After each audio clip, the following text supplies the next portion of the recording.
No. We'll do it live! Fuck it! I'm Liz. This is Surly Amy from Skepchick.org. I'm Keith from Sydney, Australia. Hello, I'm Daryl Ray, author of Sex and God and The God Virus. This is Rebecca Watson of Skepchick.org. I'm Vivian Wheeler from Planned Parenthood. I am Devin Napoli from Planned Parenthood. I am Richard Carrier. I am Monette Richards from Secular Woman. I am Stephen Olson from Carl Sagan's Dance Party. I'm JT Eberhard, and I'm a he-thinker who loves the she-thinkers. I'm Debbie Goddard. I'm from the Center for Inquiry and African Americans for Humanism, and I'm a human thinker. I'm a Faisal, and I'm a he-thinker, she-thinker, they-thinker, it-thinker. Hello, everybody. This is Dave Fitzgerald, and oh yes, I am a she-thinker.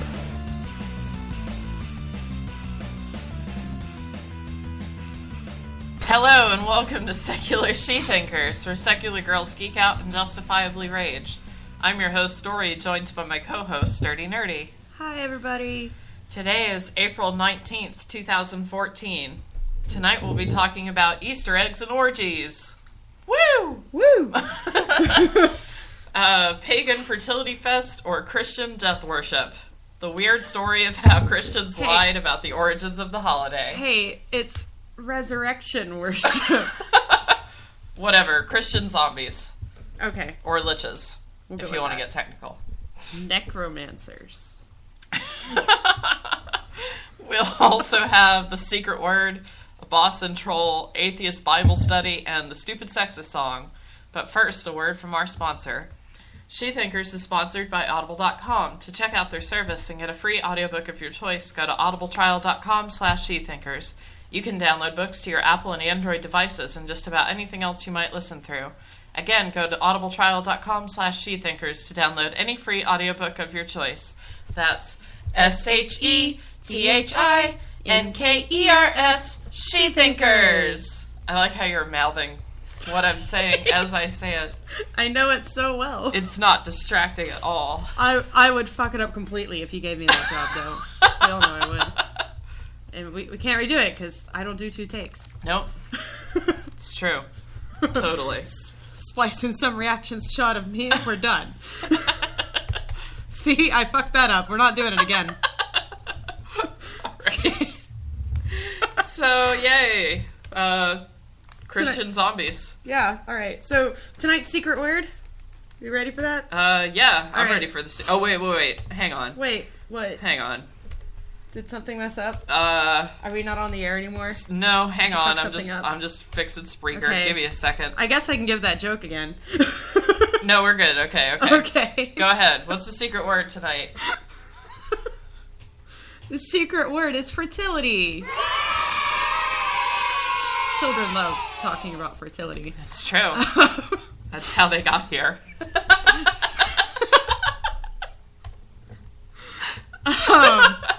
Fertility is the capability to reproduce, something that has confused and frightened humans for thousands of years. Easter, along with many other fertility rituals of its kind. Oh, that angry crowd was a little late. They hate Easter. Yep. But only minimally, because they didn't boo for too long. Yep. Fertility rituals often involve symbols of particularly fertile animals or offspring, including eggs and bunnies, and not so subtle images of reproductive organs and genitals. Previously believed to solely rely on the ability of the potential mother, it turns out that sperm also plays a crucial role in creating a fertilized zygote. What? I'm shocked. I know. It's not just me spontaneously having a baby, you know. But that's what women are for, where you just make babies. Spontaneous generation. Spontaneously. What was that called? I forget. Anyways, although there are no non-scientific means of raising your fertility... What? You wrote that. What does that mean? Too many negatives. The only way to increase fertility is science. Oh, okay. Surgery. I gotcha. Yeah. Too many... There were 2 negatives next to each other. It messed me up. Too much sweet wine, I imagine. Messed me up. Yeah, that too. Fertility festivals have the added bonus of usually involving copious amounts of alcohol and fucking. Woo! So, free excuse to have sex. Just make sure it's consensual or the Easter Bunny will fuck you up. It's true. You don't want you don't want to be on the Easter Bunny shit list, man. Santa Claus only brings you some coal. You don't want to know what the Easter Bunny does to you. Just watch Holy Grail and you'll get an idea. What? Yep. Alright, so anytime you hear us talk about fertility, take a drink. Yay! Yay! Pro tip, we're going to be talking about fertility a lot, because that's God. what Easter's all about. I just took a drink. Stop saying it. Okay. Well, before we get into reproductive rituals... That's too close to it. I have to take a drink. Let's rip into the troll and boss for this week. Okay. So who's our troll? Our trolls actually are the 67 Louisiana lawmakers that were refusing to lift sodomy laws, even though the Supreme Court already did. What? They're like, what? We can't enforce these laws, and they're just ridiculous, and we should probably have them off the books anyways. Well, I'm going to take a stand and say that it should remain illegal, even though we can't enforce it. So they just want to keep the shitty laws on the books? Yeah. That they can't enforce? Yes. Just for political reasons. They want to look good to all the homophobes out there. Oh, yeah, because that's a voting bloc you really want. They do. It's growing so rapidly in the last few years.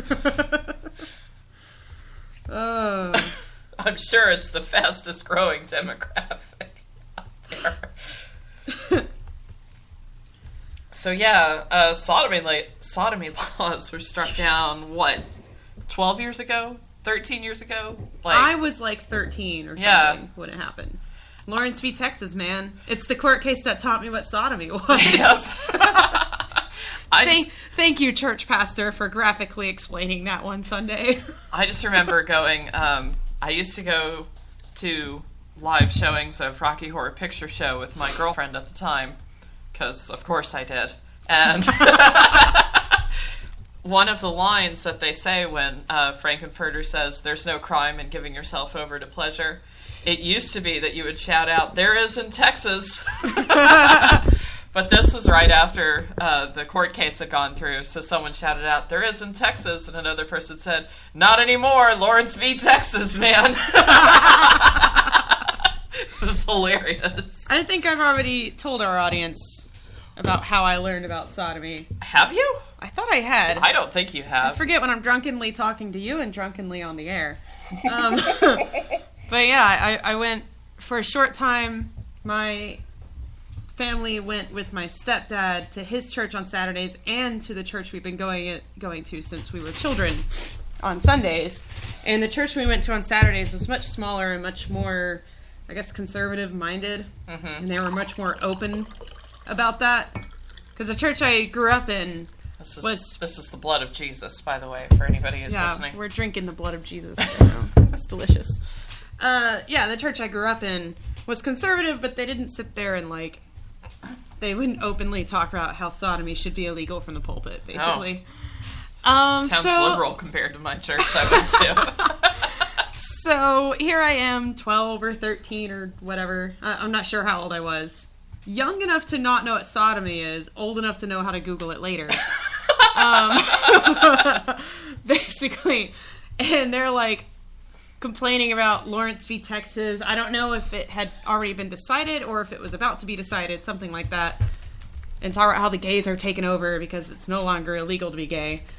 And that means we're taking over. Yep. So I went home and Googled it, and that's how church taught me what sodomy was. 2003. 2003? Yep. All right. How old was I? I don't know. I don't remember. I would have been 16, so you would have been... 15? No, you would have been 14. Okay. Or 13. 14 or 13. All right. Yeah. So that's when. Sounds about right. Yep. So yay. And hey, do we have a bonus troll? What's this? We have a bonus troll. Yeah, we have a bonus troll. No, man, in 2003 I was 16. I don't know. I didn't live your life. They must have been just talking about the court case when it first started going up, because I was in middle school when that happened. Maybe. When I was 16, I was no longer going with my stepdad to his church at all. So, yeah. Well. Anyways. Apparently that cop, that pepper sprayed a bunch of Occupy protesters Oh, yeah, that asshole. Yeah, he received... Who got turned into a Leonardo DiCaprio meme. Yeah. You've seen those, right? Yes, I have. He received $38,000 from the University of California for emotional suffering and 8 months paid leave. Oh, it must have been hard for him. All that emotional trauma of being an asshole and people knowing you were an asshole. According to some reports at the event, he actually told people to step back because he wanted to spray these kids. Yep. He wasn't just following orders, and that's not an excuse even if he was. No, it's not. So yeah.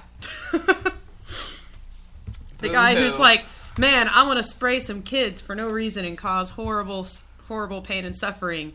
Oh God, can you believe that causing horrible pain and suffering can actually cause me emotional distress? I had no idea that could happen. Now people are calling me an asshole on the internet. Now I'm sad. I need $38,000. Yep. Well, I wonder what Lemon Grab has to say about this. What do you think? 10 years dungeon?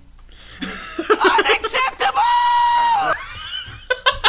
Wait, now that makes it sound like he thinks 10 years dungeon is unacceptable. And Unacceptable! And we know that 10 years dungeon is always acceptable to him. You should just interrupt every other sentence of mine with Unacceptable! God damn it. Fine, don't. I think we forgot that Lemon Grab is the quintessential cis het guy, didn't we? He is. So that's why he's saying it's unacceptable to persecute these fine men. I don't know where food comes from. No. He wasn't asking to be told. He was bragging. Oh. Okay. All right. Time for bosses, right? Yes. Sorry, I had to take a drink. Okay. Well, our boss for this week is Laverne Cox, because she's always a boss. But she's a boss for this particular week because GLAAD gave her their highest honor for all of the work that she's done in the last year and how she's really been the public face of trans actresses especially, and just knocking it out of the fucking park every time she's being interviewed. So she was given hang on, what is the name of their award? This is why you don't name awards after people. The Stephen F. Golzak Award, which is given to one LGBT media professional who makes a significant difference in moving equality forward every year. And Ellen Page gave it to her. Woo! So it's two awesome ladies up there. So hooray, queer ladies. All right. And since we had an extra troll, we decided to have an extra boss this week as well. Yep. It's only fair, Yeah. Fair and balanced here, right? Yes. So the bonus boss of this week is Logo and RuPaul, that they agreed to stop using transphobic slurs. 1 month later. 1 month later. So this is kind of boss with a caveat. Our boss in this one, it's not Logo and RuPaul. It's actually GLAAD, because GLAAD is the reason why. Yeah. I gotta say, the quote-unquote new GLAAD is really stepping it the fuck up when it comes to protecting bi and trans people, too. That's pretty awesome. Because their name used to stand for Gay and Lesbian Alliance Against Defamation, and they officially changed their name to just GLAAD. It doesn't stand for anything. Because they were like, nope, we're not going to have that be what our name stands for anymore, because we represent everybody, not just gays and lesbians. And this particular, I guess, showdown was kind of like the who's GLAAD going to stand up for? Are they going to back up the famous gay celebrity, or are they actually going to back up trans people who have a legitimate complaint? Yeah. So go GLAAD. Yay. They appear in both boss mentions this week. Yeah, they're just all kinds of bosses. They're recognizing bosses and being bosses. Yay! Alright, so do we want to go right into talking about Easter? Yeah, let's talk about Easter. Woo! What are you doing for Easter this year? We'll talk about that first. Getting drunk. Oh, okay. And I'm drinking Jesus' blood right now. Oh, well, alright. Actually, Chris and I had a fun tradition that we do every Easter. we put together a bunch of Easter eggs full of sour candy, and we put terrible Bible verses in them and hide them around college campus. Awesome. Yeah. I'm going to a family thing tomorrow. We have a big potluck at my sister's house, and they do an Easter egg hunt with the kiddos, times.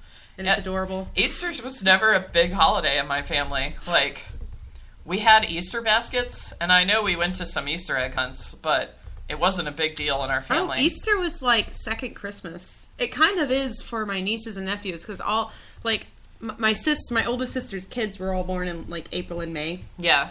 And, so we used to, up until the past few years, we used to just have a birthday party for all four of them on Easter, since that's when the whole family is together anyways. Yeah. And like I said, growing up, Easter was already kind of second Christmas, because we would get our Easter baskets, and then, like, we would always get, like, a present or something. Like, usually the present was something we could wear, like, a pretty Easter dress, and we would get it, like, the day before or something like that. Or, you know, it was never anything super extravagant like at Christmas, you know. It was just like, hey, it's Easter, it's important. Here's your Easter basket. It has candy and toys, but dump it out and we'll go outside and get more candy. Right. So I have a lot of fond memories of Easter. One of my favorite ones was when we had the knockoff slip and slide. It wasn't a real slip and slide. It was one made by another company. Garbage bags on the ground that you sprayed water on? No, it was like... I don't know. It was like a toy, it was bought at a store. It just wasn't the actual slip and slide brand. Oh, whatever. Yeah. It's a plastic sheet's a plastic sheet, right? That was a really fun year. But yeah, so we're going to gather at my sister's tomorrow. Gonna have a potluck. I gotta figure out what to make. I don't know. Well, Chris and I are going to the Fellowship of Free Thought tomorrow, and we're actually, because we're Sunday school teachers, we're helping with an Easter egg hunt tomorrow. So they're fun. Yeah, no, oh man, Easter egg hunts are fun. It was just like Easter's never been a big thing in my family. So. I don't remember like the actual Easter where we had to stay inside and have the Easter egg hunt inside. I remember the aftermath of it a few months later when we realized that we hadn't found all the eggs at my grandmother's house. Sometimes they hid like actual boiled eggs. Yeah. I remember there was one particular Easter when my dad still had custody, and my dad is not the best parent in the world, to say the least, and he forgot to hide Easter eggs or anything. So I hid Easter eggs from my little sister to find, because she was like 5 at the time. So I was like, God damn it, I'll be the Easter bunny. Give me this shit. Nice. So I went and hid Easter eggs and then told my sister to help me find them. It's like playing hide and seek with a 5-year-old. You know they're just sitting behind that chair. Yeah. But you have to walk around for 10 minutes like, oh, where's so-and-so? I don't know where little Jack is. Yep. And that's only because, you know, the longer you pretend to not know where they are, the quieter they are and the longer that they sit still. Yep, that's true. But yeah, because once they're in your position, they'll just run around anywhere. I don't feel comfortable hiding from the kids. But yeah, I remember it because I took... we were living with my grandma still at the time, and so she had a bunch of Dixie cups. So I took Dixie cups and taped them together to look like eggs. Aww. And I put like peppermints and grandma candy in them and hid them around the house. Remember that Family Guy thing with Stewie critiquing the candy in his grandparents' candy dish? Yeah. This is a key. This is a key to an old car. Does anyone even drive this car anymore? So yeah, that's my trying to be a good big sister story. Okay. That's my biggest memory of Easter, I guess. Alright, so I guess we can talk about the Christian and Jewish celebrations? Yeah, well, I guess most of our listeners already know what the Christian celebration is. I mean, I guess the official kickoff for Easter is like what, Fat Tuesday? Is when like Lent and all of that starts. Isn't that technically the beginning of the whole Easter spiel? The whole Easter season. Yeah. Yes, technically. Easter, like the date for Easter was hotly debated. Right. Back in like the 2nd century. Well, it's lunar based because, hey, full moons are symbols of fertility. Bonus. Well, also because, and we'll get into this more later, it's actually more related, the Christian celebration, if you strip away the pagan fertility rituals from it, is actually based more around the Jewish Passover. Mm-hmm. But, rather than ask the Jews, hey, when do you celebrate Passover? Actually, that was one of the things hotly debated back in the first few centuries of Christianity was, should we celebrate it? Should we celebrate with the Jews on Passover, or should we have our own celebration? And it kind of ended up like, let's have our own celebration. But because of the similarity, I guess, or the connection that the whole Jesus death and resurrection story had with Passover, because according to at least one of the stories, he died on Passover. Yeah. They pretty much set the date. It is by a lunar calendar, so that's why it's a different Sunday every year. But they pretty much set the dates where it would always happen about a week after Passover, sometime around it. So they're heavily connected, and like I said, we'll get more into that later. But yeah. Well, okay, so you've got Fat Tuesday, which is like I'm gonna gorge myself and all of this before Lent starts. It's awesome. And then you have Ash Wednesday, when I get confused about why kids have crap on their foreheads until like halfway. Hold on. Let me until like halfway through the day, and then I'm like, oh fuck. So terrified I'm gonna like be taking care of kids and accidentally wipe their face. Right. Hang on, you got some shit on your forehead. Give me a second. Hold on. Got some schmutz on there. Lick my thumb.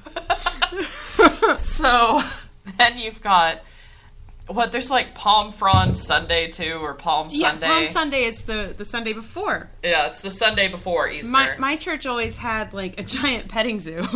They would have the people would be able to participate. Like they would have children from the children's church volunteer, and you dress up in like old timey clothes, I guess. The clothes they think old Christians wore. Yeah, the clothes they think that people in Jesus' time wore. And Jesus's time. Yep.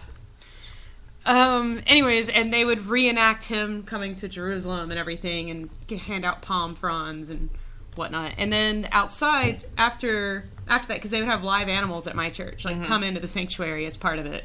Okay. Yeah. And after that, they would be like a petting zoo type thing outside. And then like the next week at some point, they would have the Easter egg hunt. We had a giant field for them to hide Easter eggs in too. So it was pretty cool. They invited like the kids in the neighboring apartment complexes and stuff. Yeah. Well, and so 40 days before Easter is, I guess, Lent. And that's when you're supposed to, for some reason, forbid yourself from enjoying something for 40 days. Something like that. It's supposed to mimic the whole 40 days and 40 nights in the desert that Jesus went through when he got tempted by Satan, which we already talked about last month. And really, the point of Lent and the extent to which Christians go depends on what type of Christian they are. So. Yeah, not all Christians get into Lent. Some of them are just like, I'll just stop eating meat, except fish. Fish aren't meat, according to the Catholic Church. Nope. And rats were fish for a while, too. What? Ew. Yeah, because poor people couldn't afford fish. Oh. So the church was like, good news, rats count as fish, not we're going to fight the shitty system. Good news, everybody. You can eat rats. Oh, goody. Yay. They're so nice, you know, the Catholic Church. Sweeties. But yeah, that's the plot point of Chocolat, which I guess is the closest thing my family has to an Easter tradition, is we like watching that movie, and it's usually on during Easter. I never even realized it was about Easter. I think I watched it once. I don't remember what it was about. All I can say is my mom, my sister, and I all have a crush on Johnny Depp. So, okay. You know, it's pretty sexy in that movie. And we're not weird about sex in my family, so we're just like, let's watch this, everybody. But yeah, it's all about she's a chocolate maker who moves in during Lent, which pisses the very Catholic town off, but they all secretly want to enjoy chocolate.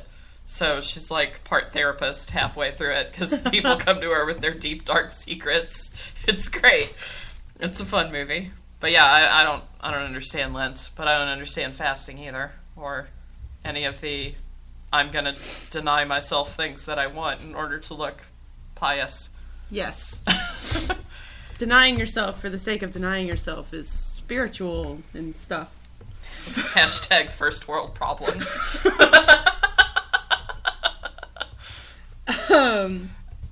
Alright, so then you've got Good Friday, which is good because Jesus died. Yes. Right? That was always my assumption. It was good because I got the day off randomly. Hey, there you go. Only kind of. I had to I ended up babysitting for my brother. So, Jesus is dead and that's good. And then apparently he comes back from the dead on Sunday and that's Easter. Yes. Because he's a zombie. Oh, did you ever have to go to those sunrise services? Oh, God, no. They were the worst. Yeah, that sounds terrible. Imagine trying to wake up a bunch of kids at 4 a.m. I don't know why my mom ever even tried to do that. I don't give a fuck what Jesus did. I'm not getting up at 4 in the morning. I don't remember anything about what was said at these services or anything because I was asleep on my feet the whole time. Where do they come up with this shit? Because there's the midnight mass too at Christmas. Why? And then there's why does there need to be a sunset Easter service? Who came up with these random sunrise? Okay. Sunset would be much easier to do. I guess so. Okay, so who comes up with these weird timelines that people have to do shit? The only thing I remember fondly was the breakfast afterwards. Breakfast was pretty awesome. Because I love breakfast. I do remember some pretty rad Easter breakfasts, mostly because there's always honey baked ham, and honey baked ham is legit.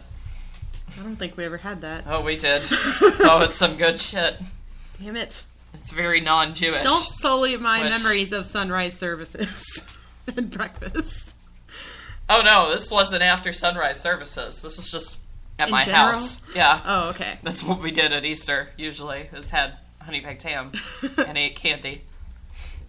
Oh, that sounds legit. Yeah. It's like Halloween. Yeah, right? So, I guess those are the high points of the Christian holiday, right? Yeah, basically. And what it's supposed to celebrate. You can connect the dots. Yeah. So, you want to talk about Passover a little bit? Sure. Because that's, Although I know even less about Passover. I know a decent amount of Passover. Okay. Well, Passover is all about the Exodus story, really. Yeah, it is. So there's only one. It's not like a huge holiday season, like it is with Christianity. There's the Passover Seder, which is supposed to, if I remember correctly, supposed to commemorate the night before the Jews are freed from the Pharaoh, who God hardened his heart so that he wouldn't free the Jews right off the bat. Let's not forget that. I don't even... What? The Pharaoh is ready to free the Jews in the Bible, but God's like, hardened no. his heart. I want to punish you some more. Yeah. Come on, man. I'm not going to impress anybody if there aren't any plagues. So he hardens Pharaoh's heart and then sends the 7 plagues? 10 plagues? 10 plagues. 10 plagues. Yeah. Yeah. It's been a long time since I had a Jewish girlfriend, so you're going to have to forgive me. I learned all about this in regular Christian church. We vaguely did, too, but it's not as important. Really? Yeah, I mean, we talk about Exodus, but it's not, central to the Christian identity like it is in Jewish culture, right? Yeah, that's true. But Passover's kind of a huge deal in there Judaism. There were some people at my church, a very small movement. I think they were related to the homeschool movement within our church. Oh. That sort of had a Judaism fetish. They insisted that in order to understand Christianity, we had to know everything about Judaism too, and we had to we had to focus a lot on it. And so I learned quite a bit when I was little, till I was about 10, and then those people kind of lost favor, I guess. Yeah. They stopped focusing on it, so that's why I don't remember a lot of it, but we did learn it a lot. So there's I've got them. Okay. So the 10 plagues were turning water into blood was the first one. Then it was raining frogs was the second one. The third one was lice. The third one was there was a disease among the wild animals, and there were flies too. I don't know, like there's a bunch of bugs in the 10 plagues. It's hard to distinguish them. After that, there were diseased livestock, and then there were boils, probably from all the fucking lice and locusts. Yeah, I was going to say, all of this sounds a lot like some sort of natural disaster happened, and it precipitated all this other shit. Well, yeah, I mean, like, the water into blood, there's a mold that's known to make the sea turn red.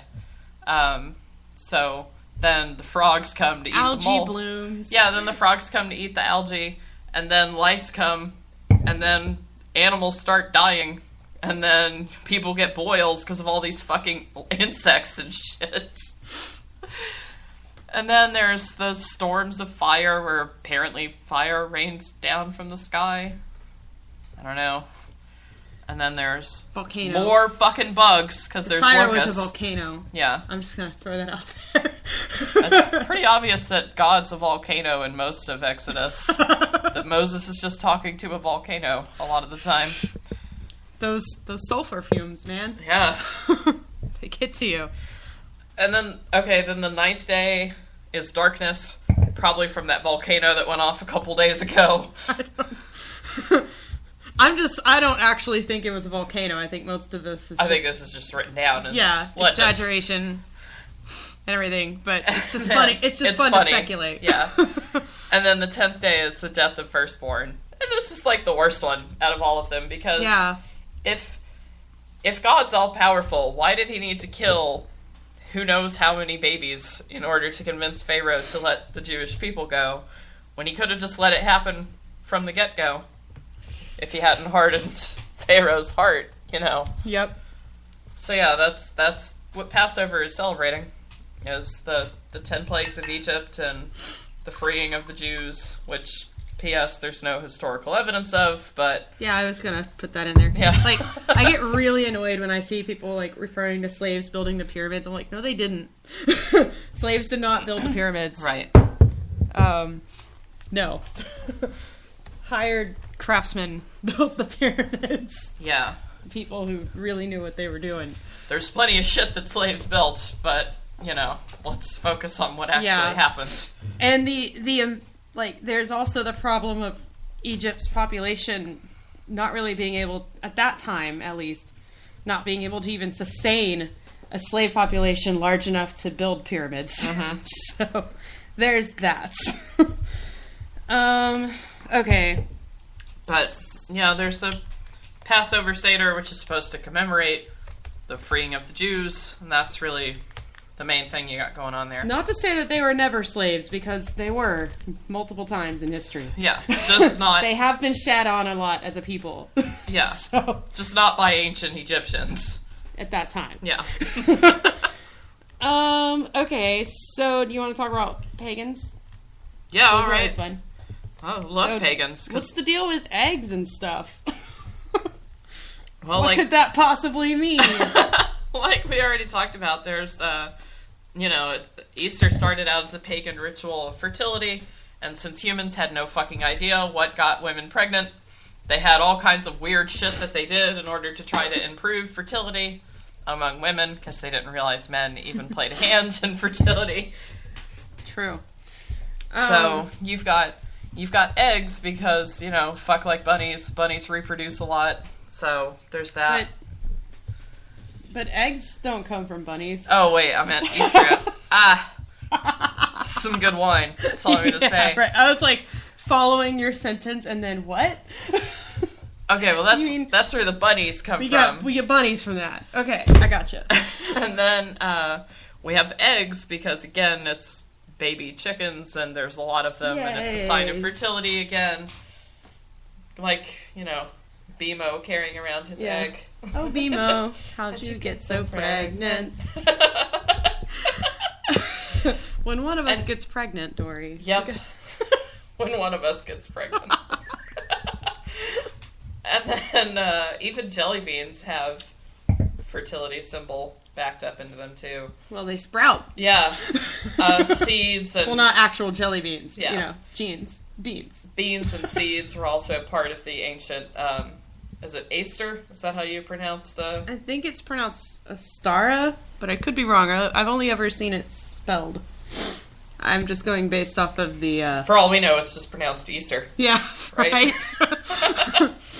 I did see, like, little, like, you know, in parentheses it says pronounced this way, and in a lot of places it says it's pronounced Ostara, some places it says it's pronounced Oster, you know. So... We'll go with Oster. Yeah, we'll go with that. But they're... So, let's talk about their fertility goddess, who was... All right. Ostara. Yeah, let's talk about that. With another segment of You're Doing It Wrong. Oh, all right. How often, like, just about every Easter the last few years, I see somebody on my Facebook, because I'm friends with a lot of atheists who think they're super smart, because they got the answer to one question right. They share some meme about Ishtar. Oh, and, good. Ishtar, if you'll remember, is from the Epic of Gilgamesh, or at least that's where it's most widely known, I believe. It's a goddess of the ancient Sumerians, and she was believed to be a god of fertility and a whole bunch of other crap, because, you know, gods tended to cover a lot of ground. Yeah.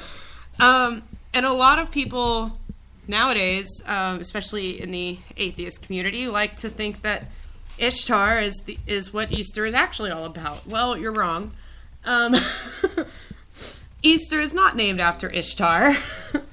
I mean, it doesn't even... No. Easter is actually Germanic in root. Like, the root of the word is Germanic. It's really... This celebration is only called Easter in predominantly English-speaking countries.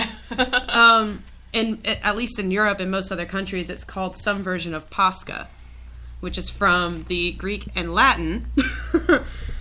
which is basically means Passover. Like I said, Easter is already highly related to Passover. Jesus' story was meant to mimic it. He was supposed to be, you know, the lamb at the slaughter and whatnot. So yeah, Easter doesn't come from Ishtar. But what does Easter come from? Well, it comes from the Germanic goddess Oster, or Ostara. There's a lot of different... names. Like all goddesses, there's a lot of names. She is a particular goddess of fertility, but also called the dawn of light, the goddess of the dawn. Mm-hmm. And the original celebrations of her, what little we know of her, we don't really know that much, is that people would light bonfires in honor of her, because of course, you know, if she's the goddess of the dawn, you know, of the dawn, then you're gonna light fire and light, things like that. Think of, you know, Game of Thrones, Lord of Light. Yep. Okay. You know what I'm talking about? Vaguely. I'm picking up what you're throwing down. Okay. Linguists have traced the name to a Proto-Indo-European goddess of the dawn named Osos, which, you know, that seems to be related to Oster and Ostara. Yeah. She is related to, like, eggs and rabbits and stuff are actually connected to her.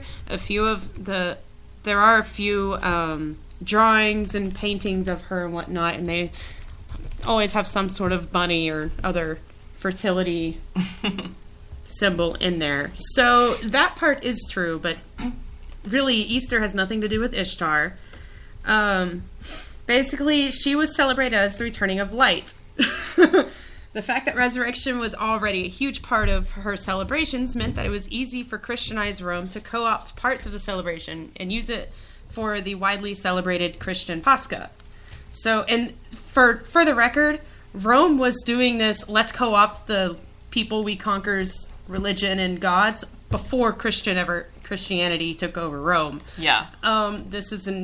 It's just an ancient way to maintain your hegemony, I guess. Hegemony? Well, yeah. How do you say that word? Hegemony. Hegemony? Hegemony. Yeah. I'm skeptical of that.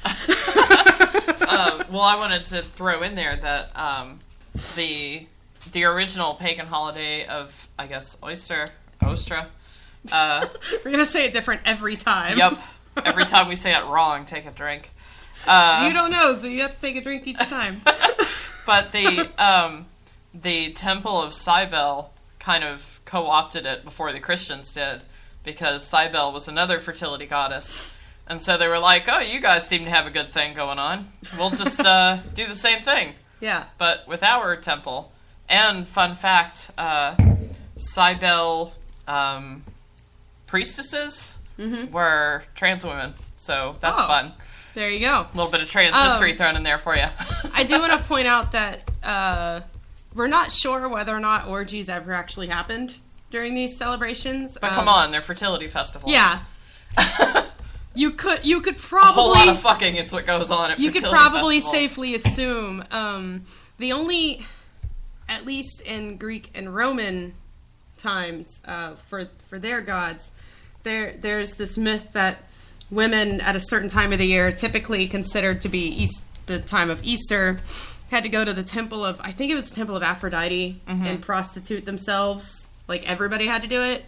But the only record we have of that is from Herodotus, which means he might have been making shit up. Yeah, he made up a lot of shit. Yeah. So we don't know for sure whether or not that happened. There obviously were other temples of prostitution that we do know happened, but that particular one that has been related to Easter is not from a credible source, really. Yeah. But if it did happen, it would just be more examples of women's bodies not being considered their own. That's true. You better go up there, so you might get pregnant. I want to point out that this whole, Easter comes from Ishtar thing was actually, the myth wasn't started by the modern atheist movement or anything like that. The atheists they're the ones who I see spreading it the most, so that's why I'm calling them out the most. But they didn't start it. They didn't start it. No. There's a guy named Alexander Hislop, and he was a minister of the Free Church of Scotland. He was basically a Protestant minister in the 19th century, and he wrote the book The Two Babylons. It was originally a pamphlet, and it was basically meant to just paint the Roman Catholic Church as a Babylonian mystery cult. Ooh. He had this entire... Oh, man. He put a... It's been discredited. So he had a big conspiracy theory? Yeah, it was pretty much a giant conspiracy theory, and it's been discredited by pretty much every credible historian and archaeologist. He basically took names of old pagan gods and Roman and Greek gods and stuff and said, this kind of sounds like this, so it must be true. He sounds like the Glenn Beck of his day. He kind of was. He was basically just wanting... It was more Catholic hate, which in the 19th century was pretty common. Yeah. It's the reason why our Catholic parochial school system is so entrenched. It's because of Catholic hate. Basically, he tried to trace Catholic doctrines back to the worship of Nimrod, who was the claimed... founder of Babylon. Mm-hmm. He claimed that there was a woman named Semiramis. I don't know how to say her name.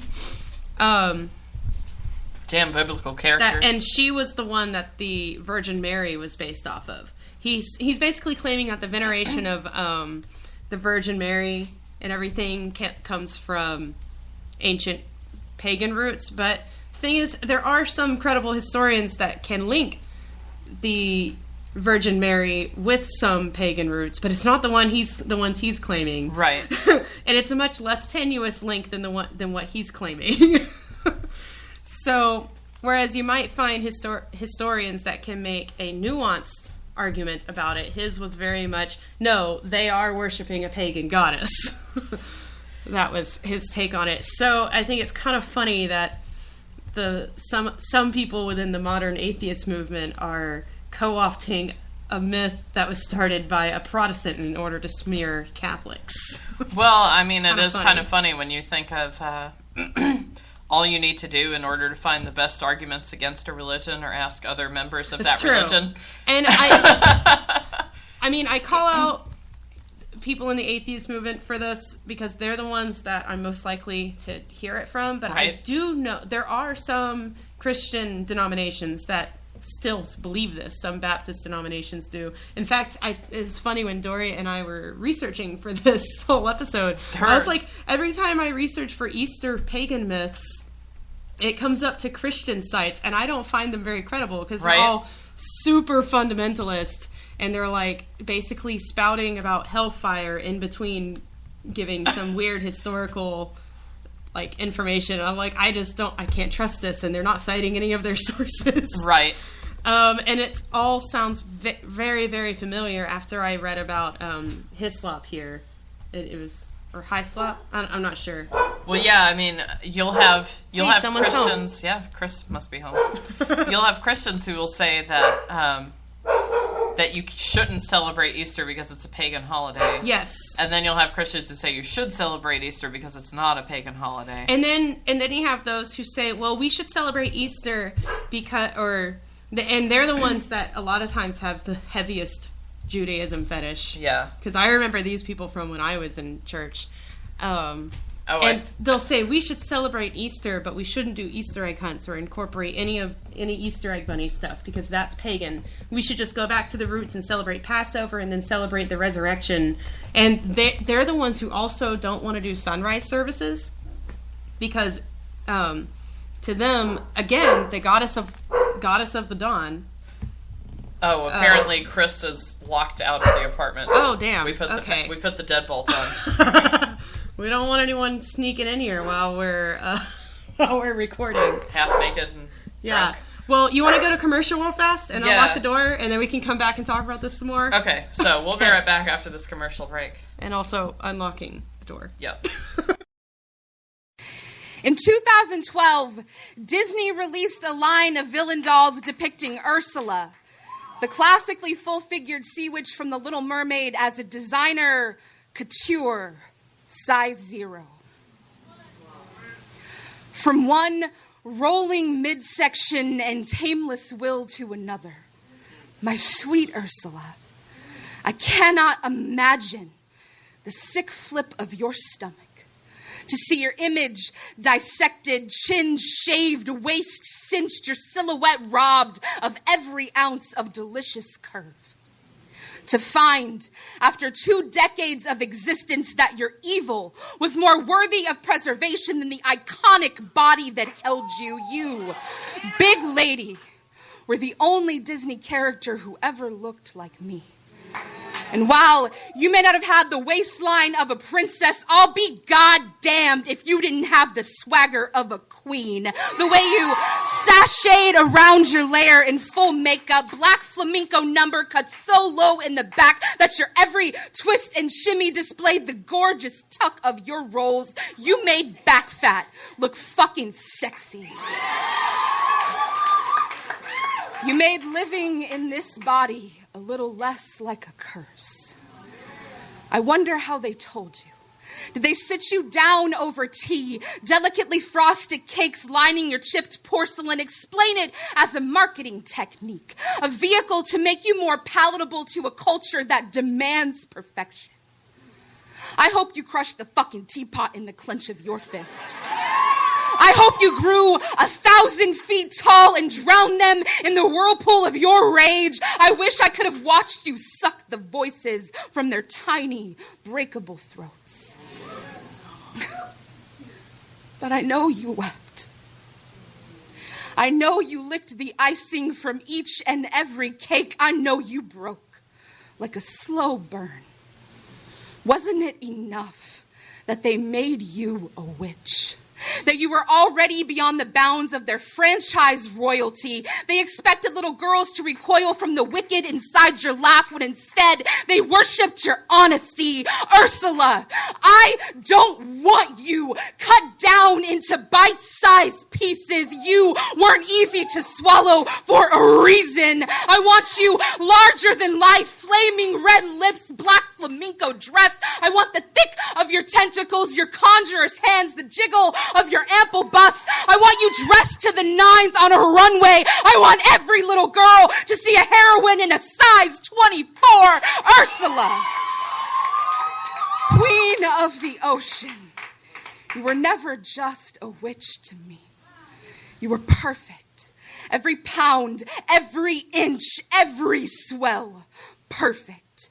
And I pity the poor, unfortunate soul who would dare paint you as anything less. Hi everyone, we're Dory. And the Dirty Nerdy. From the Secular Shethinkers. Be free to love. Be able to choose. Be accepted, no matter your race, gender, sexual orientation, or belief system. Be secular. Be Secular merchandise allows you to display your support for equality and the separation of church and state, while also donating up to 50% of the profit from your purchase to nonprofits, groups, and artists that support those same values. Go to www.besecular.com, pick your item, and then choose who you want to get the donation from your sale. Be you. Be secular. Hey folks, this is your host Dory, here to talk to you about the sponsors of Shethinkers, Audible.com. Did you know Audible has nearly 200,000 titles for you to choose from? They've got everything, fiction, bestsellers, periodicals, you name it. And because you're our listener, you get a free 30-day trial and a free audiobook just by going to audibletrial.com/Shethinkers. This week we personally recommend Arrested Development and Philosophy, They've Made a Huge Mistake, by William Irwin and Christopher G. Phillips. Is George Michael's crush on his cousin unnatural? Is it immoral for Lindsay to steal clothes to hide the fact that she has a job? Are the pictures really of bunkers or balls? Explore these questions and many, many more. To download your free audiobook today, go to audibletrial.com/Shethinkers. Again, that's audibletrial.com/Shethinkers for any free audiobook of your choice. The Autistic Self-Advocacy Network is a non-profit organization run for and by autistic people.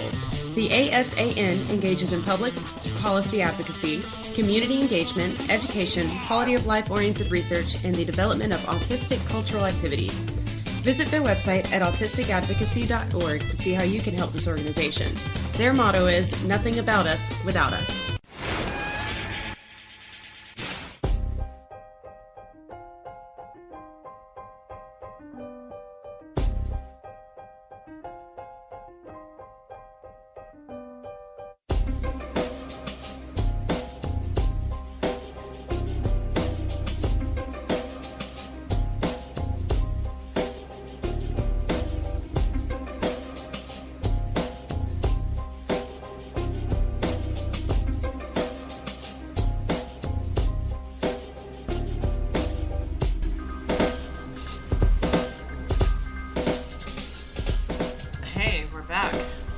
We're back. We got the we got that door unlocked. Yeah, we did. Took all 6 minutes of that commercial break. I don't know how long that was. I don't remember what we were talking about before. We were talking about the Christian myth that that Ishtar is where. Yes. The religion of Easter came from. We're talking about that. I don't know. I just wanted to bring that up. That's the person who originally came up with it didn't really have any historical backing, and there's still not any historical backing. Yeah. His book is not considered credible at all, even by the standards of his time. So if you're going to, spread around that idea that Easter is actually the celebration of Ishtar, then you need to come up with some new evidence or something to back it up. Yeah. Because there's not really any. Alright, so... Well, I just want to throw out that what is cool about, I guess, the Festival of Easter still being around is most fertility festivals were woman-focused at the time, because, again, people thought that women were in charge of fertility, that men had nothing to do with it. And for a long time, goddesses, were not, I don't want to say, the most important, but they were considered very important in religions as worshiping the goddess. Because women are life givers, and that's kind of important. Like we mentioned in our Satan episode, the whole Garden of Eden of Judaism was one of the first monotheistic religions. To make women come from men instead of the other way around. The whole idea was to make women come from men. When in other cultures, everything came from women. Because they couldn't deny that. I'm not saying those cultures were perfect for women or perfect for anyone, but they were less patriarchal, I guess. Slightly less. So you want to talk about other fertility festivals? Yeah. Festivals? Sexy festivals? I almost said vessels and festivals. Well, if you'd said testicles, that would have been appropriate, I guess, right? Yes, I guess so.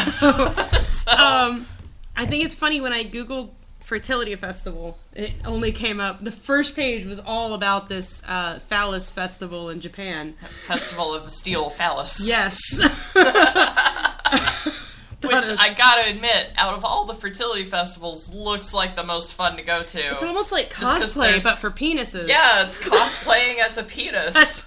I saw a lot of that, With lots of gigantic penises. Just don't do a Google image search of... Phallus festival? Phallus festival. Unless you're prepared for dick. Yeah, lots of dick. Lots of dick.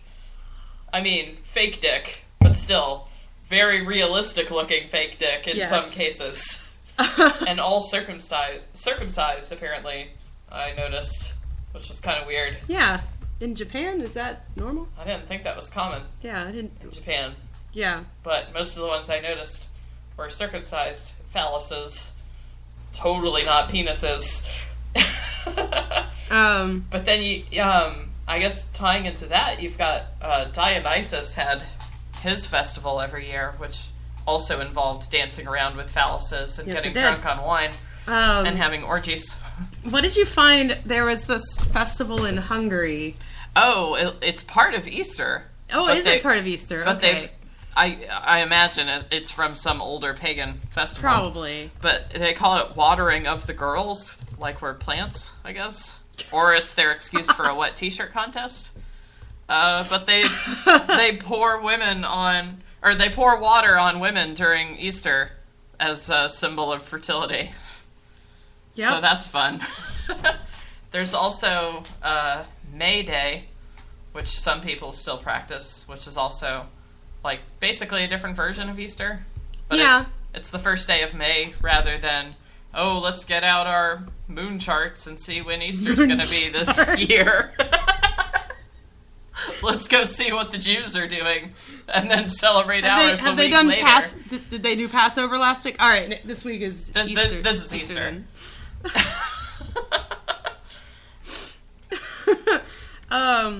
Did you ever read May Day? I can't ever think of May Day without thinking of Handmaid's Tale.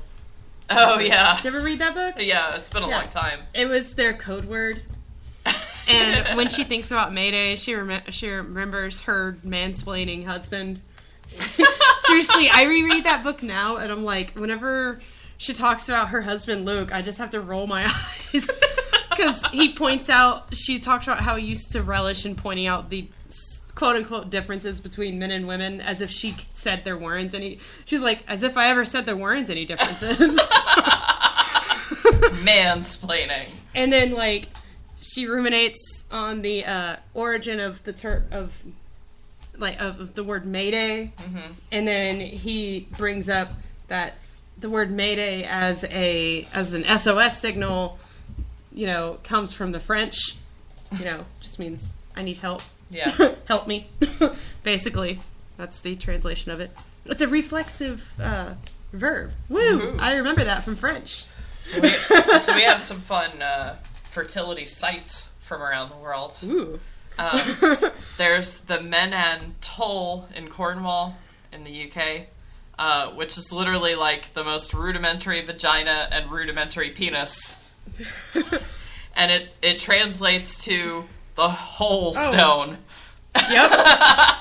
It's a stone with a hole in it. Yep. And then rocks. And then dick-shaped rocks next to it. Pillared rocks. Yep. That's what they are. All right. So that's fun. There's the Everard de Cercles statue in Belgium. There are apparently particular spots that are lucky to touch if you're dealing with infertility. You can see which spots. Yeah, because they're shinier. It looks like her whole body. Her whole body, the angel's face, the dog, and the shield. Yeah. But yeah, this was supposed to be a memorial after her being assassinated, and now apparently it's a fertility symbol. For some reason. Then there's Honen Matsuri and Kanamara Matsuri in Japan. Which are the phallus festivals. Yep. We already talked about where that. Where there are tombstones of penises and all kinds of fun dick-shaped buildings, and I mean, like, seriously, Lot of dick. Lot of big giant dick. The Victor Noir grave. This is my favorite. You can see where his dick has been rubbed off. So there's like a copper statue, I guess, on top of his tomb. Yeah, it's like a... It looks like a sarcophagus, I guess. Not a relief, but yeah, basically like a sarcophagus, sort of. Yeah, it's supposed to be a statue of him in death. Yeah. And I don't know how it happens, but apparently rubbing his dick for good luck in fertility matters is super popular since the 19th century. And you can see because the whole statue is gray except for his dick, which has clearly been rubbed enough to keep it that copper color. Yep. Which is kind of fantastic. The weeping column in Istanbul, Turkey. Mm-hmm. Which is supposed to cure everything. Yeah. It can, blindness, infertility, It weeps holy water. Yeah. Probably just condensation, though. I'm just going to throw that out there. Probably. Just, fair guess. Oh, this was the most fun one. The Cern Abbas Giant in Dorset, UK. It's a giant dick. Yeah, it's not a statue. It's like cut into the grass or something. Yeah, it looks kind of like those crop circles. Yeah, but it does have sort of a pentagram thing around it, though. Yeah, but it's like it's a outline of a giant with a gigantic erection, and no one knows why it's there. But the locals keep it up and have for like 3 centuries. Get it? Keep it up. I see what you did there. Maybe it's a strap-on. Those are big nipples. I'm just saying. It could be a gender-fucked character, right? True. There's local folklore that says that any woman who sleeps on the figure will be blessed with children. So go sleep on the tip of the dick. Tip of the dick, and you'll have children. Others think that might not be. Yeah, it has like what looks like a club or sword of some sort in its hands. Others think that it might be the Roman hero Hercules. Maybe it's another dick. Yeah, and some people... maybe it's another dick. Some people think it's actually a mockery of Oliver Cromwell. It's been around since the 17th century, apparently. Yeah. So, and again, the local folk don't really know where it came from or what its origins were, but they just know they're supposed to They maintain it. They maintain it. They don't know why, but they do. It's kind of fantastic. Like, so what does this come from? I have no idea. Just gonna keep mowing, though.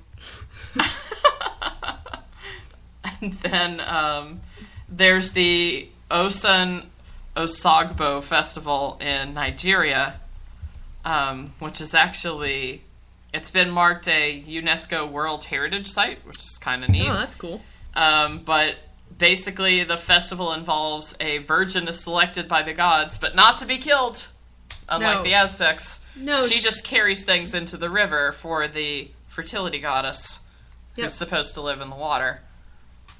And then more people walk into the water and supposedly become more fertile. Or something. Well, they seem to pray for a lot of different things. Health, prosperity. Yeah. More children. So, fertility. Yeah. And prosperity and health are usually tied in with fertility festivals, yes, they too. are. Because until fairly recently, more children was prosperous because you had free labor, basically. True. So. And you had not only did you have free labor, but you had the money to take care of those children. Yeah. So if they didn't lived. always have that. If they lived. Yeah. It's like, what? You have a bunch of kids and they're alive? Man. Awesome. You must be rich. Big spender. Which I guess is kind of similar today. Like, yeah. A lot of people don't have the money to take care of children. Yeah. Although sometimes, I don't know, I feel weird saying that because it can kind of be flipped because a lot of people also don't have the money for reproductive services. So they also don't have the money for birth control. Yeah. Which sucks. So yeah, there's always that. We just get it on both ends, really. Yeah. It's like, damn it. And then, fun fact, Valentine's Day actually has roots in fertility festivals, too. Oh, who would have thunk it? Yeah. the thing that today is supposed to be for couples to have more sex is about... was a fertility festival. Really? Yeah, I know. It's shocking. Although I don't think St. Valentine really... I don't know. Yeah. Didn't he just, like, perform weddings or something? I don't remember. Who knows? The only thing I know about... I don't give a shit about saints. Yeah, the only thing I know about Valentine is from, like, this one weird... I guess the best I could call it was like a Christian propaganda movie about Valentine's Day. And they talk about how St. Valentine held clandestine wedding ceremonies for Christians back when they were being persecuted by the Romans. So I don't know how accurate that is. And ever since I've been old enough to care to research these things, I did not care about Valentine's Day, so I never really looked into it. But, you know, that could be a start. Who knows? But yeah, what's Lupercalia? The Feast of Lupercalia was the fertility festival, which, like most fertility festivals, happens before or the beginning or before spring, which is like, hey, let's have a good harvest this year. And also make babies. And fuck a lot. Alright then. So, I guess the idea was you need to fuck now so that by the time the harvest comes around, you've already popped out a kid and you can harvest. Is it related to dogs in any way? I don't know. Because lupus, lupine, dogs, wolf. You know. Oh, sounds like it is. I just meant fertility festivals in general. Oh, hey, look, Wikipedia has an etymology. It apparently does come from wolf. Yeah. Awesome. So, there you go. Thank you, Wikipedia. But I guess if you think about it, if you start making babies in March or April, by the time you give birth to that baby, it's time to harvest the crops. There you go. So I guess it's a good time to try to get pregnant if you're an agrarian society, right? Yep.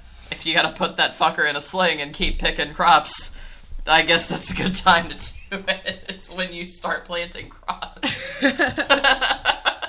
All right, and going back to the women didn't work in agriculture myth. Oh God, I hate that whole myth about how women's place is in the home because it's never been until we had money. No, the only time it was ever true was for the high class women. Yep.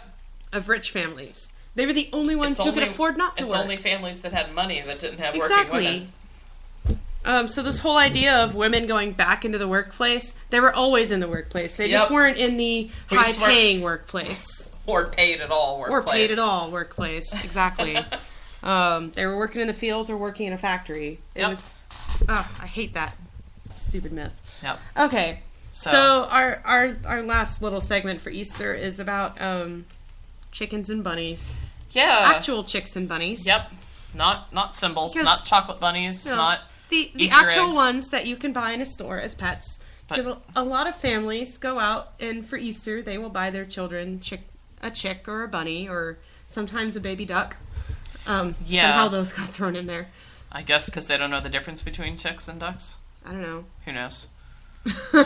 I remember I worked in a pet store one year, and I had to immunize a shit ton of baby chicks for Easter. It was gross. And I don't mean gross like immunizing the chickens. I mean like, ew, people are going to take these and then not take care of them after a few weeks. Kind of gross. It's true. That's the problem with it. People go and they buy chicks and baby rabbits for Easter and give it to their kids, and they don't realize that these animals live for 8 to 10 years. Yeah. I mean, I'm fine if you want to raise bunnies or chickens with the full knowledge of what that's going to entail. Yes. Even if you want to raise them for food, I'm all for that. But, don't think it's going to be a starter pet. No, because they're not.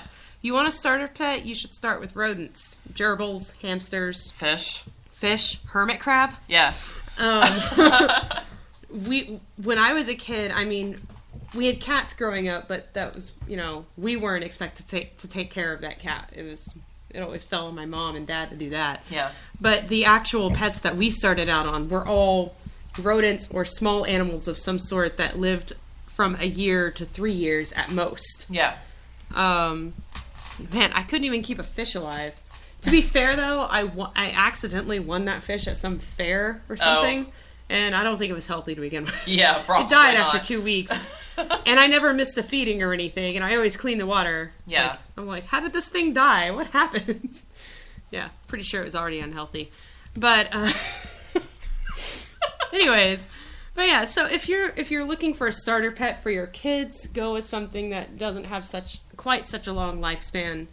And chicks and bunnies are a lot of work. It's not just put food out and that's the end of it. I have the same rant about cats. People think, oh, cats, they're not very sociable. You just put food out and change out the litter box once a week or something and you're good. No.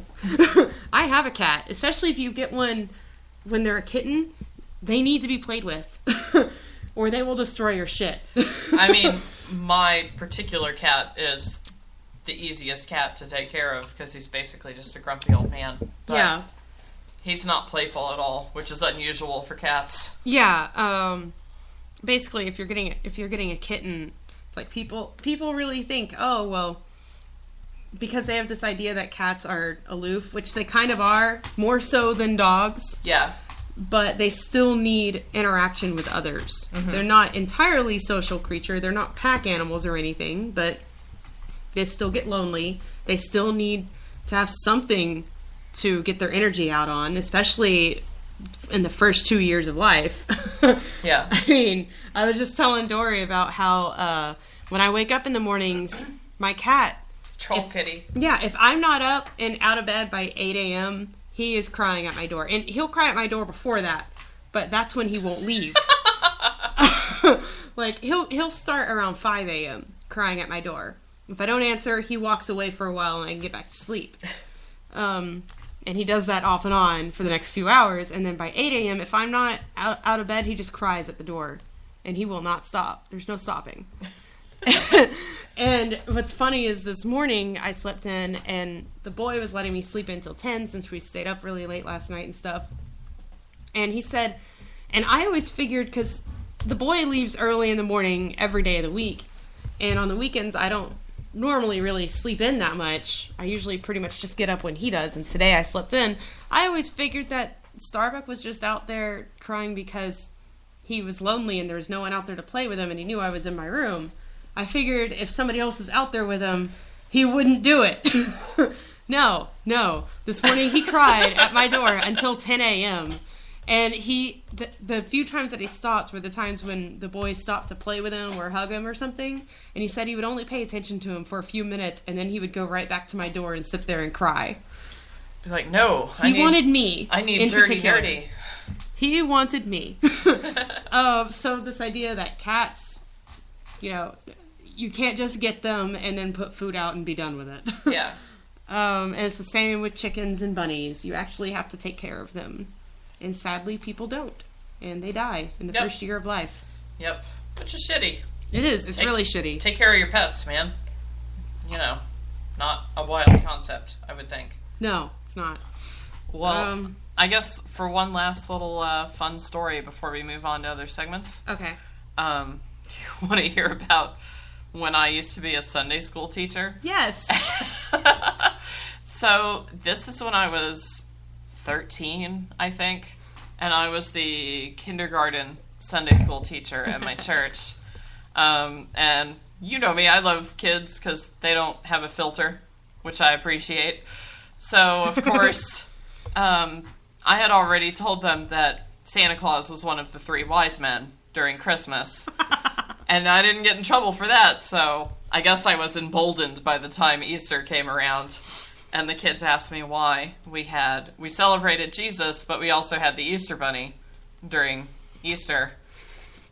And so my story that I came up with was that when Jesus was resurrected, he was worried about being found out by the Romans and killed again, because you had to worry about that sort of thing. Yeah, if you're resurrected, the people who killed you might want to come back and finish the job. Yeah, they'll be like, what are you doing out here? I thought I killed you. I thought we had killed you. So I said that he came back as a giant bunny, because they were never going to suspect that. No one would suspect this giant bunny. I said, so Jesus came back as a giant bunny, but he needed to convince his disciples that he was Jesus and not a giant bunny. So he hid eggs with little lessons for the 12 disciples all around the village for them to find. Because they lived in a village. Yes. Not in a town or city. Nope. And that was my version of how the Easter Bunny fits into Christianity. And I still didn't get in trouble for that. Which is weird because kids like repeat everything. I know. I'm not sure if the parents thought, your teacher did not teach you that, quit making shit up. Or if they thought, oh, thank God, now I don't have to try to explain why we have the Easter Bunny and Jesus. Maybe both. Maybe it was a little bit of both. But yeah, resurrected Easter Bunny Jesus hiding eggs for his disciples. That's my version of... Oh, that was baby. I thought you were playing footsie or something. No. I can if you want to, but... I was like, how is Dory doing that? My foot's all the way up here on the chair. It's baby. Being a sweet kitty. Oh, he's purring. Okay. All right. So that's Easter, everyone. That's hooray. In a nutshell. In a nutshell. Eggshell. Ha!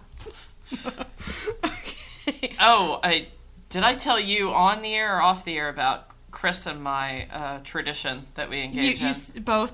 Okay. I just wanted to make sure. You already mentioned that. Because it's a fantastic prank to pull. I thought about, back when I was the president of the SSA, I thought about doing, around Easter time, doing a reproductive rights tabling. And I like it. Having information about STD testing and birth control and abortion and stuff, and then giving out Easter eggs with condoms inside. Yeah. I thought about that, but I like we never it. did it. I thought we could have, like, Easter eggs with condoms and lube and, like, the little things, We should do that next year. You should. Yeah, let's do this. Fist bump. It's happening. All right. What's our next segment? It's time for Atheist Bible Study. Holy crap, we're doing that again? Yeah. Wow. So this... it's with the Brick Testament. Awesome. So this Atheist Bible Study is answering the question, what would Jesus do? Well, Jesus would run all the capitalists out of town with a whip. Yeah. And flip over tables. Just remember, that is an acceptable answer when asked what would Jesus do. Flip a shit, turn over tables, and beat men with a whip until they leave the temple is an acceptable answer. To be fair, he was pissed. It wasn't like just capitalists. He was pissed off specifically that they were selling their wares and shit inside the temple that's supposed to be a holy place. But, so there's that. Mega churches might want to pay attention to that. Yep. They were selling all sorts of stuff and exchanging money. So, the two places you can find this story are in John 2:15 and then Mark 11:15. Of course, it's not in two other of the Gospels because only in two of them. Yeah, this isn't an important story anything. I love the Brick Bible calls it Temple Tantrum. It's great. Yep, it's the best name for this story. Yeah, so Jesus enters the temple and he finds that they're selling the livestock that's been sacrificed already in the temple. Yes, they're selling sacrificial animals. They're already dead. Might as well get rid of them for a price. This is one of the times when he specifically refers to God as his Father. Yep. And again, only in two of the Gospels, because in the other two, people don't seem to notice. Other people don't seem... It's never the later proclaims. two Gospels, if I remember correctly. In the earlier ones, Jesus never himself proclaims that he is the Son of God. If I remember correctly, John is the only book that he literally refers to himself as God. I believe so. And most of this is from John. Yeah. So this is the only... He refers to God as his Father, Take these things away. Do not make my Father's house a marketplace. So, yeah. He makes up a whip of cord. So Jesus has a cat of nine tails, basically. Yeah. And he starts whipping people in the court and chasing them out and turning over tables. Yep. And it's also in John that a lot of anti-Semites get their whole the Jews killed Jesus idea from. Yeah. It's basically from John. Because John is when they started is when Christians started pitting themselves against Jews rather than as part of the Jews.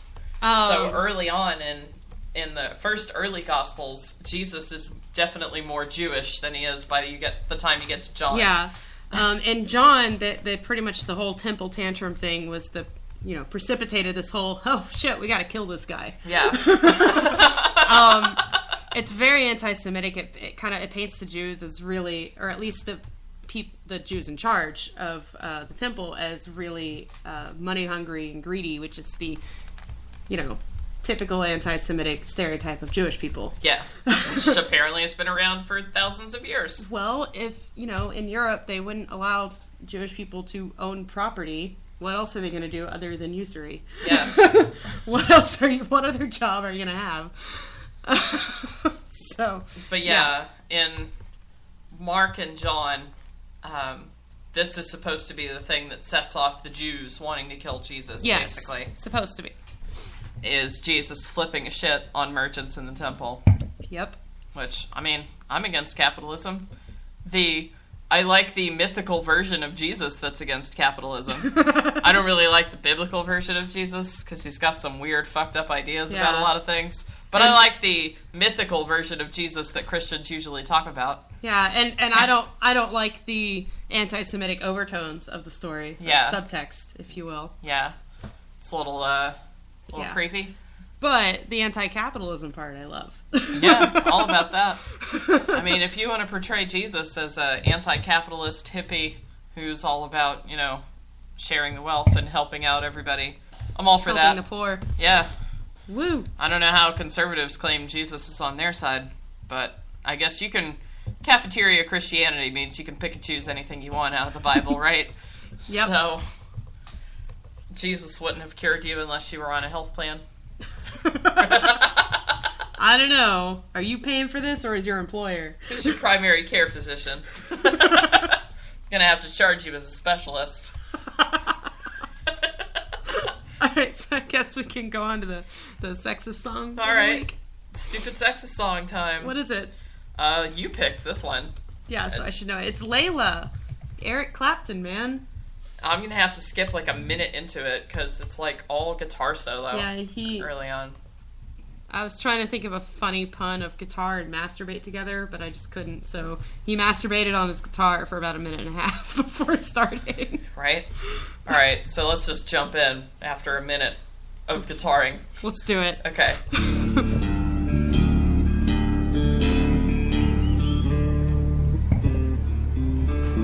Got the lyrics up. I got the lyrics up. Here, share. Yeah.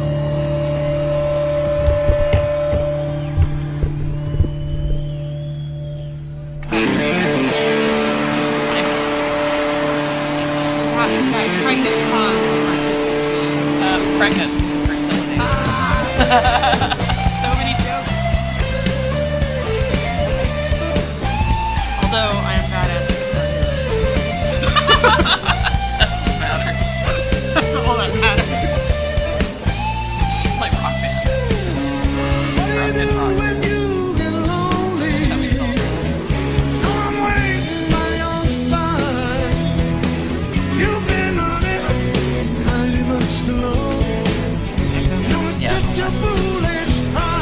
Alright, you can stop right there for a second. Okay. You've been running and hiding much too long. It's just your foolish pride. He's being spurned by a woman. Because he's a nice guy. He's a nice guy who does wicked awesome guitar solos. Yeah. I just had a minute and a half guitar solo. Why don't you want my dick? Why wouldn't you want me? Basically, the only thing that the only explanation to him is that she's just too prideful. Clearly. Because it can't be that she's just not interested in him. That makes absolutely no sense. Like, you're not into me because you're too proud. Proud of what? What exactly am I being prideful of? Myself? So he's like, come on, I'm Eric Clapton. How can you not want my dick? Wait, what? Aren't you the one being prideful here? Okay, so, yeah. Alright. Got me on my knees. Hell, man.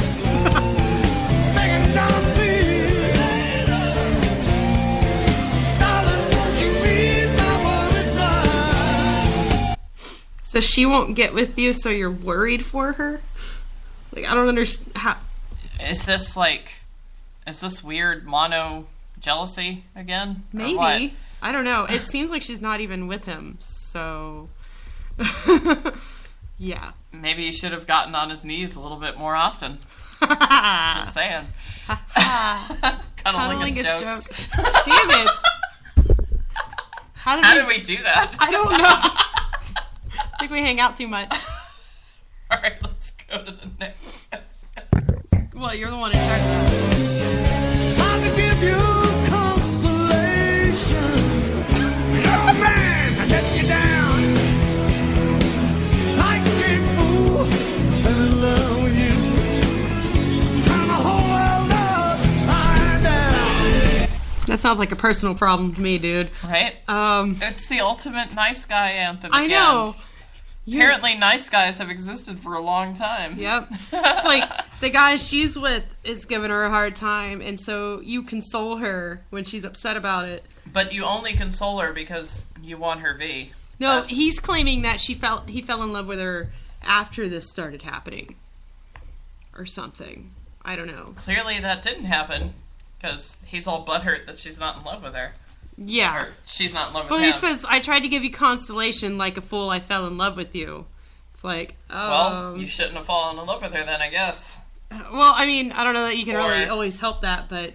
Don't go professing your undying love to her and expecting shit to change. Exactly. It's like, turn my whole world upside down. Okay, sorry, man, not into you. Right? I got this other guy here for right now. That's your own damn problem. Hashtag mono problems. Right.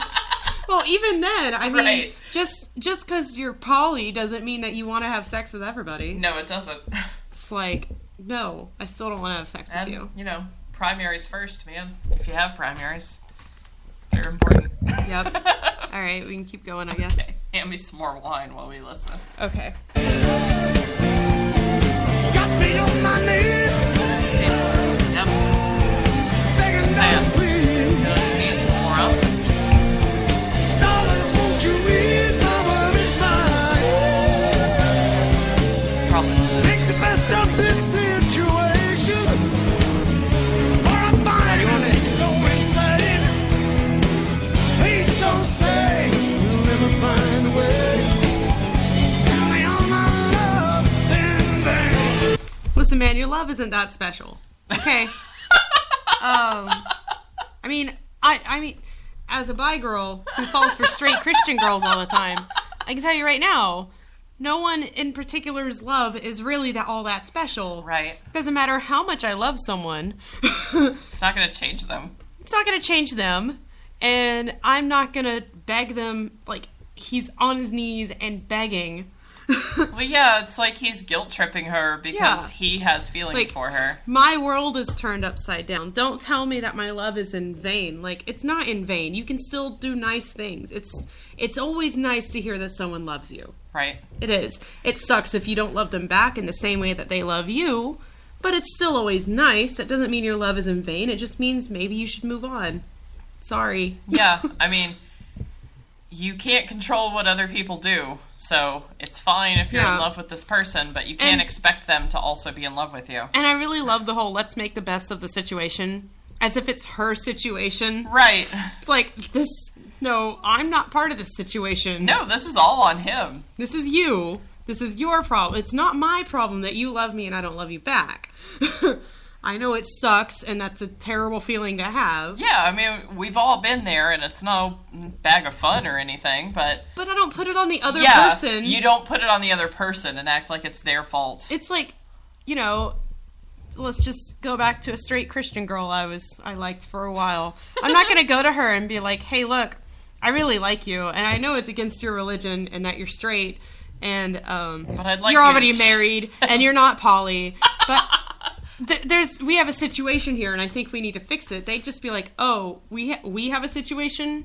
Sounds like you have a situation. Sounds like you do, and the way I'm gonna fix it is by not talking to you anymore. Well, yeah, like that's what would happen. It's basically the sense of entitlement that because I'm going through some difficult times because of my feelings for you, you need to completely change huge aspects of who you are, exactly, in order to make me feel more comfortable.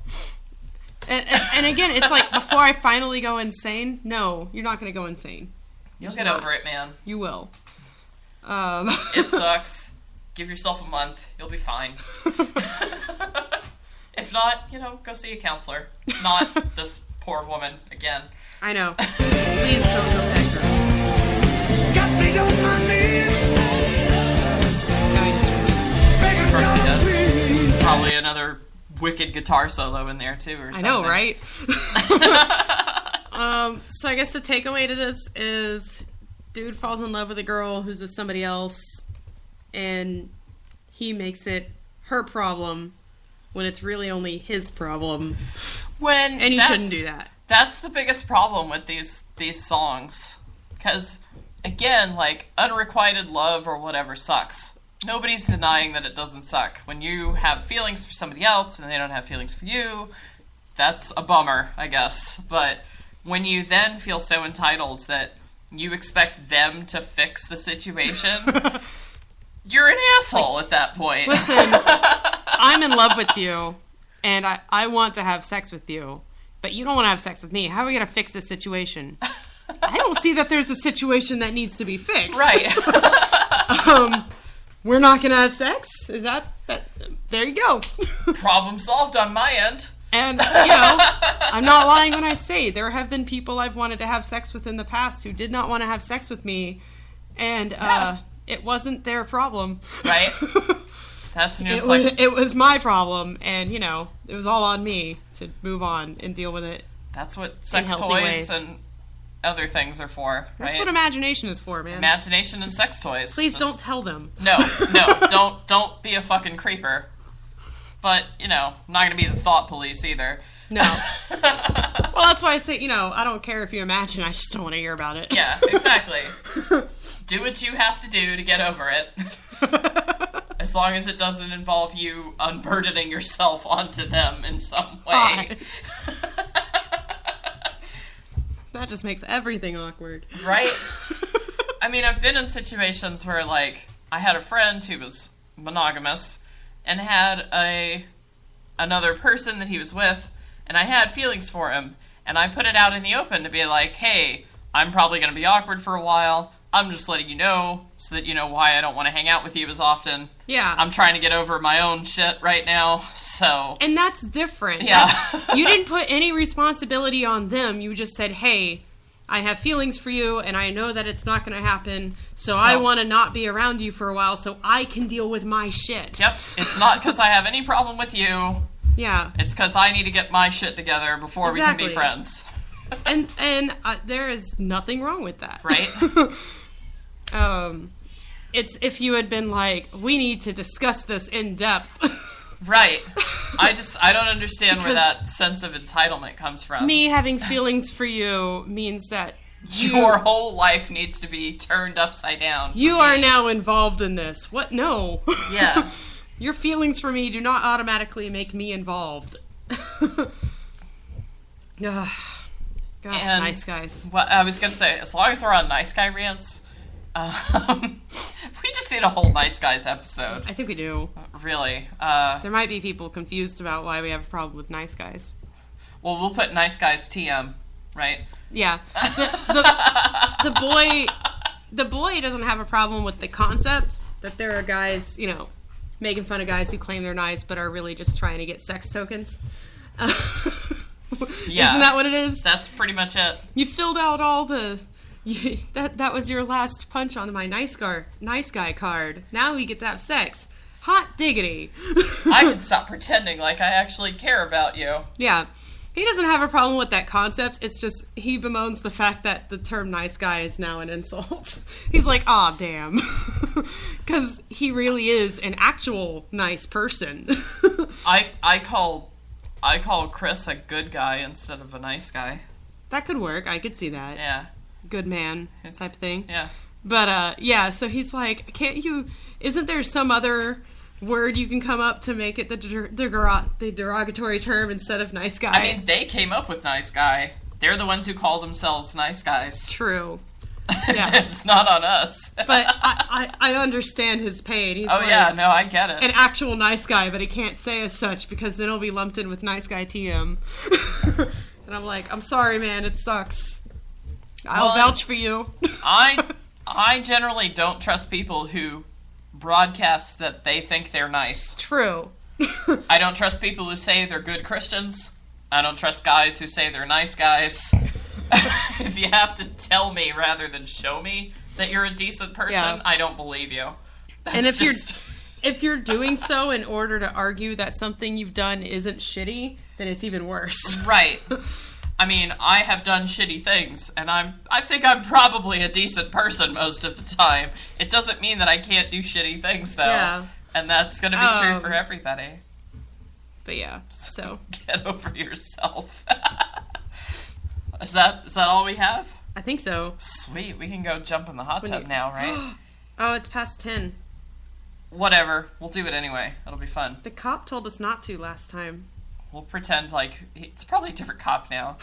He's not even a cop, he's a rent-a-cop. It'll be fine. I don't know, it looked like he had a badge to me. We'll see. We'll figure it out. All right. Well, so that's all we have for tonight? Right? Yeah, that's all the time we have. Okay. Be sure to join us next week and follow us on Facebook, Twitter, and our blog at secularshethinkers.wordpress.com. I'm kind of stuck between two different blog posts that I'm doing on that one. I've got a poly blog post that I'm working on, and I've got a pop culture one that I'm working on too. I've been mulling around this Ferengi post for a while now.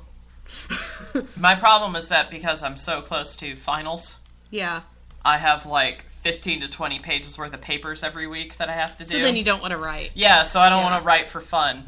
But, you know, my finals are only like 3 weeks away, so I'll get there.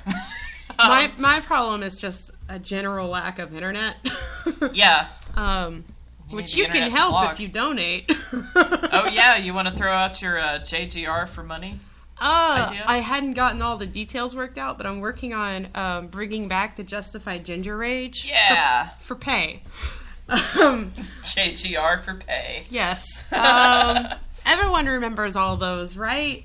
When I would find something awful that happened and rage about it. Fun was had by all. Everyone loves Justified Ginger Rage. Yes. So yeah, if you want to see me justifiably rage about something as a ginger, you can donate to the Secular Shethinkers, and if you have anything in particular in mind, email us the article or video or whatever that you want me to rage at secularshethinkers@gmail.com. Yes, and with some sort of proof of your donation of, what was it, $1 or more? I don't know. We'll go with $1. You've got a tip jar on the blogs, right? I think we all do. We all have a tip jar. It's not an actual tip jar because that app wouldn't work on WordPress. It's just a donate button. Some kind of means of donating, yes. It is a donate button at the end of all of our posts that I hope we're still all putting into the post because I spent a whole afternoon figuring out how to do that. Hopefully. I'll check it tonight. We're so bad about this making money thing. I know. That's what you get for being socialists. I know. Like, wait, I have to give you money for this? Oh, damn. Well, you know, the podcast will always be free, right? But we have to pay money to Spreaker. Yeah. It is what it is, I guess. And by we, I mean you. Yep. Because, yeah. Alright, well... I guess that's all the time we have. I guess so. I'm your host, Dory. Dirty Nerdy is our co-host. Caitlin Fairchild is our Facebook admin and resident troll hunter. Our music included Iron Man by Soundjay, I Don't Know by Grapes, Spinnin' by Alex Baroza, and February Mumble Mix by Incoherent Mumble Train, featuring Calendar Girl. Tonight's spoken word was Dear Ursula by Melissa May. Shethinkers is sponsored by Audible.com and Be Secular. Oh yeah, that's our other two weird money-making schemes. Get rich quick schemes. Seriously though, the Be Secular shirts are legit. Yep. You should check them out. Because our friend Shannon and her husband Mark make them. Yeah, and they're pretty awesome. Yeah, they're badass. So go check them out. They gave us bracelets. Yep. That's the money we've made from Shethinkers so far. The money we've made. We've made bracelets and stickers. Bracelets and stickers. Yeah. Yeah. I can pay rent with that, right? Yep. All right. Well, in the interest of being fair and unbiased, here is tonight's counter argument. Chelsea Clinton is having a baby. She announced it today. And lo and behold, Hillary was by her side. Hillary is going to be a grandmother and an expected grandmother and a grandmother while she runs for president. Now, pardon the skeptic in me. Oh, I could see Media Matters. I could see everybody going crazy on me now. Malsberg thinks that this was a staged, planned pregnancy? Well, now I'm not saying, when I say staged, I mean I have to believe she's pregnant if she says she's pregnant. I don't mean that they're making up she's pregnant, okay? But what great timing. I mean, purely accidental, purely an act of nature, purely just left up to God. And God answered Hillary Clinton's prayers, and she's going to have the prop of being a new grandma while she runs for president. It just warms the heart, brings a tear to my eye. It really does. Wow. Oh, BMO, how'd you get so pregnant? Who's the mother? Oh, who's the father? Shh, I'll tell you if you keep it a secret. We will. Alright, last night an electric presence came into my room and said, BMO, I need your perfect body to host the human incarnation of a baby.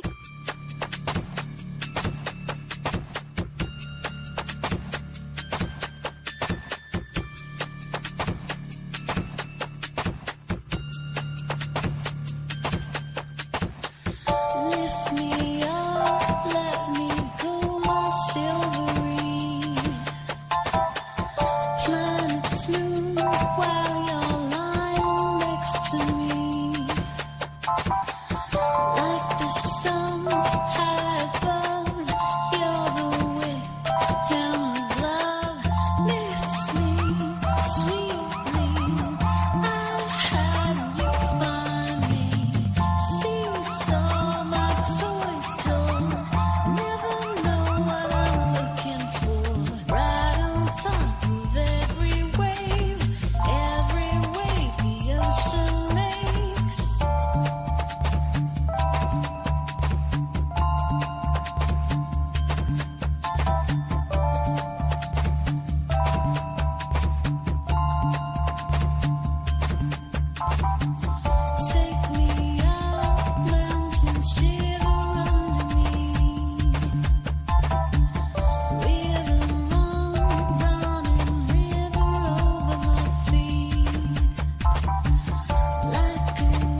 God's sakes. Hey, we're gonna have an Easter egg this week, right? I mean, it's in the title. So, isn't it funny that it's called an Easter egg and it's Easter? Hey, is it midnight yet? Because then it'll be Easter. No, it's not midnight yet. It's like an hour and 15 minutes away from being midnight. For us, at least. Yep. And go back to that XKCD time comic and see what time it would be somewhere else. Yeah. But I'd rather not, because it's confusing. No, we'll just go jump in the hot tub. It'll be fun.